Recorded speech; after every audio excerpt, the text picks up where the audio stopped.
Hello बच्चों, ये मेरी फ़र्स्ट क्लास अकाउंट्स की। तो आज मैं आपको अकाउंट्स पढ़ाने का स्टार्ट करता हूँ। बुकिश नॉलेज नहीं पढ़ेंगे, बेसिक से स्टार्ट करते हैं कि अकाउंट्स होते क्या है। अकाउंट्स बेसिकली पैसा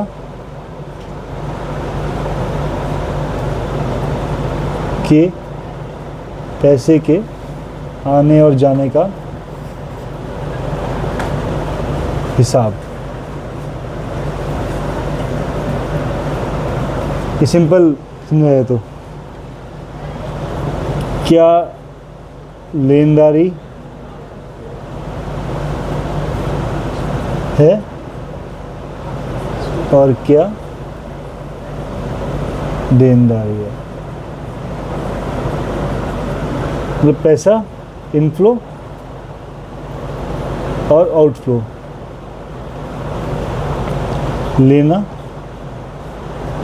और देना। तो आपने सुना बैलेंस शीट का नाम। बैलेंस शीट क्या होती है?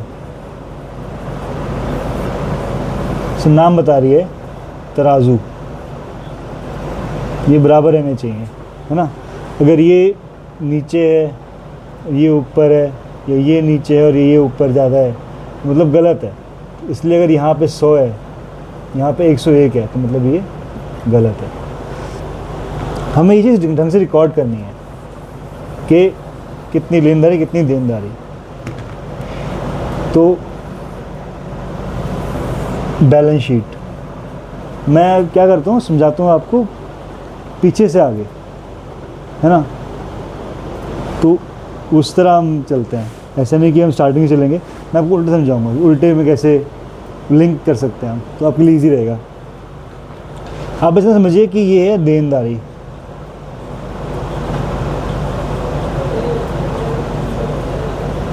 ये है लेनदारी। अब जब भी हम बैलेंस शीट बनाते हैं तो ये लेनदारी है और ये सॉरी ये देनदारी और ये लेनदारी है। अब जब हम अपनी एक शॉप खोलते हैं, मान लीजिए ABC, और हम अकाउंट्स बनाते हैं ABC के, तो ये अकाउंट्स ABC के बनते हैं, ना कि ये हमारे नहीं बनते हैं।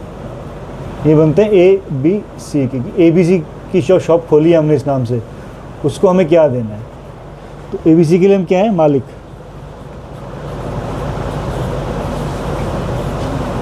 है ना। तो अब समझिए कि हमने ABC को 100 रुपये दिए, मतलब शॉप में 100 रुपये डाले। तो ये क्या हुआ, कैश यहाँ आ गया। देनदारी और एसेट, लाइबिलिटी और एसेट। लाइबिलिटी होती देनदारी, एसेट जो हमारा है, हमारे पास है, चाहे वो कैश है, चाहे मशीन है, चाहे कुछ भी है। तो कैश हमारे पास है, वो शॉप का कैश है। तो ये हो गया 100 रुपये।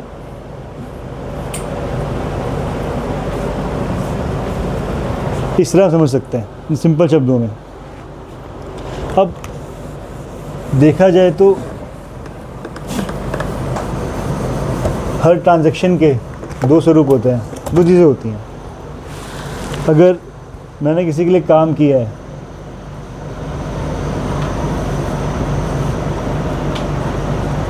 तो ही मुझे पैसा मिलेगा।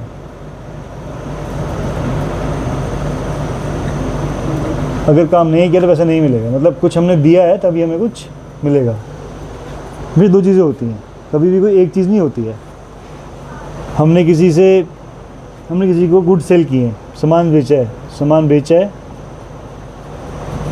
तो पैसा मिलेगा। अगर हमने सामान लिया है तो पैसा देना है। तो 2 स्वरूप होते हैं हमेशा,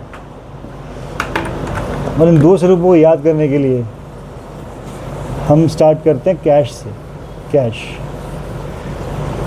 सबसे इजी तरीका है कैश याद करने का। तो कैश, आप एक रूल याद रखिए, कैश डेबिट माने हमारी एसेट है। अगर कैश जाएगा तो कैश नीचे आता है क्रेडिट। अब नीचे कहाँ आता है वो आप समझिए। मैं रिकॉर्ड किया कि गुड्स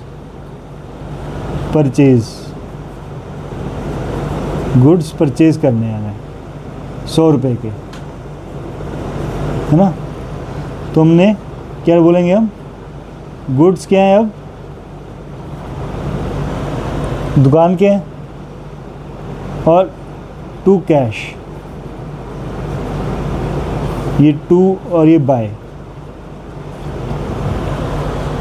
तो टू और बाय क्या होता है समझते हैं इसको। इस तरह से दो स्वरूप होते हैं, डेबिट और क्रेडिट। जो मैं कह रहा ना कुछ मिला है तो कुछ देना है ना, तो वही है डेबिट और क्रेडिट। कुछ आया है तो कुछ देना है। इसको ऐसे लिखते हैं हम, जो डेबिट में होता है वो राम, श्याम, कैश, ये ऊपर आता है, और जो नीचे लायबिलिटी या देनदारी होती है ये क्रेडिट यहाँ पे आता है। टू राम क्रेडिट या to goods credit, to discount credit, to ABC जो भी है वो क्रेडिट में आता है। तो कैश अगर बढ़ेगा, अगर कैश बढ़ेगा तो वो डेबिट होता है। ये रूल याद रखिएगा, अगर कैश क्रेडिट होगा तो वो यहाँ आएगा। ठीक, इस रूल का याद कर लिया आपने। तो ये रही बैलेंस शीट, ये थी देनदारी, लायबिलिटी और क्रेडिट भी बोल सकते हैं, जो भी क्रेडिट होते हैं यहाँ पे लिखते हैं। और ये डेबिट, ये लेनदारी या अपना सामान या एसेट। तो आप समझिए कि ABC एक दुकान है, आप दुकान है, तो ABC को उसके मालिक ने 100 रुपये दिए, ठीक है। तो क्या हुआ, 100 रुपये दिए तो ये डेबिट कैश यहाँ आ जाएगा। फिर इस कैश से ABC ने सामान ले लिया। अब सामान इसने गुड्स ले लिए तो वो उसकी क्या है, एसेट है, अपने सामान है उसके पास। तो गुड्स ले लिए 50 रुपये के, ये 50 कम, ये 50, देख रहे हो आप, बराबर चलता रहेगा ऐसे। मान लीजिए इसने लोन ले लिया इस शॉप ने, तो ये 200, फिर ये 250, तो ये बराबर चलता रहेगा। अब मुझे मुनाफा होता है, मुनाफा कहाँ आना चाहिए, प्रॉफिट यहाँ पे आएगा।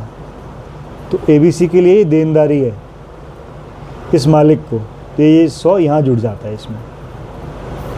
और अगर मुनाफा कमाया तो कैश भी आया होगा, तो 300 और 400, ये भी 400, ठीक है। आप इस तरह समझिए इसको।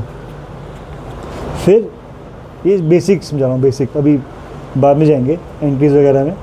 फिर हम जाते हैं आपका प्रॉफिट एंड लॉस में। प्रॉफिट लॉस मतलब कि मुनाफा और घाटा।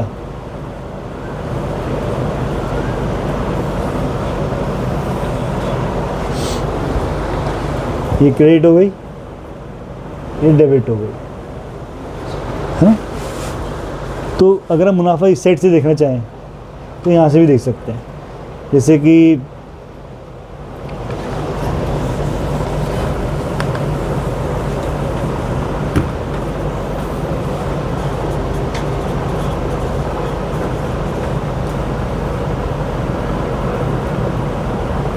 इसने गुड्स लिए 50 रुपये के,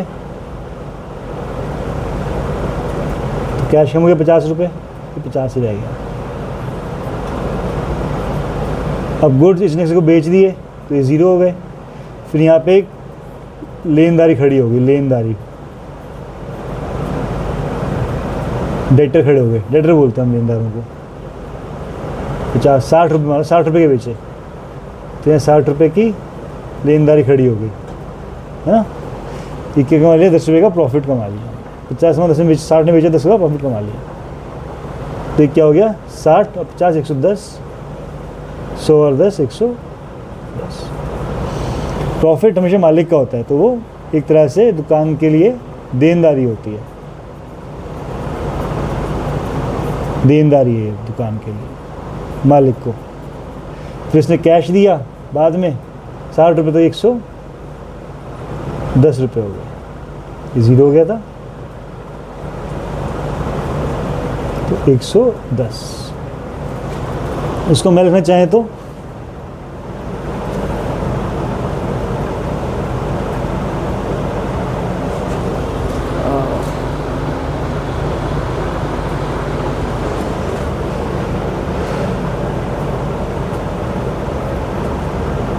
तुम इसको यहाँ से लिख सकता है, सेल 100 रुपये, है ना। सेल 100 रुपये, सेल कितने की थी? 60 रुपये की थी, सॉरी 60 रुपये की सेल थी। परचेज कितने की थी? 50 रुपये। प्रॉफिट 10 रुपये। तो ये 10, फिर तुमने ये वाले काम सारे हैं वो सारे यहाँ पे हुए हैं प्रॉफिट एंड लॉस के अंदर, ठीक है। इसको हम इस तरह समझते हैं।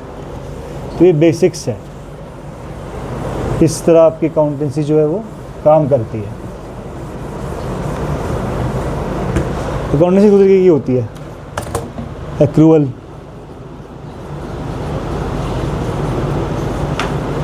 और कैश। कैश इजी है, जैसे ये भी इजी है अगर आ जाए तो, सबको इजी होता है आने के बाद। तो ये कैश क्या है? कैश जब आएगा, जब जाएगा तब रिकॉर्ड करेंगे। ऐसा नहीं कि मैंने राम को सामान बेच दिया तो राम को डेटर बना दिया, 2 गुड्स निकाल दिए, तो ये यहाँ पे रिकॉर्ड नहीं होगा, ये रिकॉर्ड होगा कैश में, कैश 2 गुड्स। एक्रूअल में क्या होगा? तब एक्रू कर लेते हैं हम कि भी एक्रू कर लिया, तो राम अकाउंट डेबिट 2 गुड्स, ये सामान लिया उधारी पे, ये सब उधारी, या क्या कह सकते हैं आप इसे,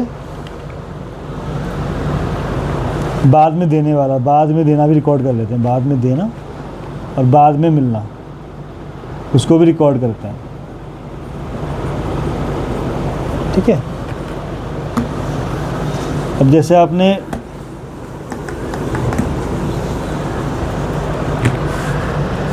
प्रीपेड फ़ोन देखें,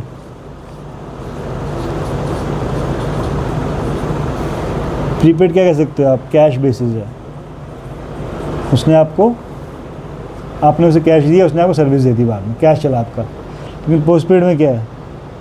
आप बाद में देते हो, सर्विस दे दी, पैसे बाद में जाने हैं, तो वो क्या करेगा बाद में? टेलीफोन ऑपरेटर कि 4 डेज़ की सर्विस ले चुके हैं, तो 4 डेज़ की बिलिंग, मुझको पैसे मिलने हैं, उसको पैसे मिलने हैं, तो उसे कैश मिलना है, कैश मिलना है, तो कैश डेबिट। और 2 राम क्रेडिट, कि राम को देने हैं पैसे, राम को उसने सर्विस दी थी तो राम को उसे पैसे देने हैं, तो ये जियो या एयरटेल जो भी है उसके लिए कैश आना हो गया और ये राम के लिए देना हो गया। लेकिन अब एक्रूअल आ गया, एक्रूअल में क्या होगा? कैश की जगह यहाँ ऊपर राम आ जाएगा और ये क्या बन जाएगा? 2 सेल, कि हम 4 दिन में 40 की सेल कर चुके हैं।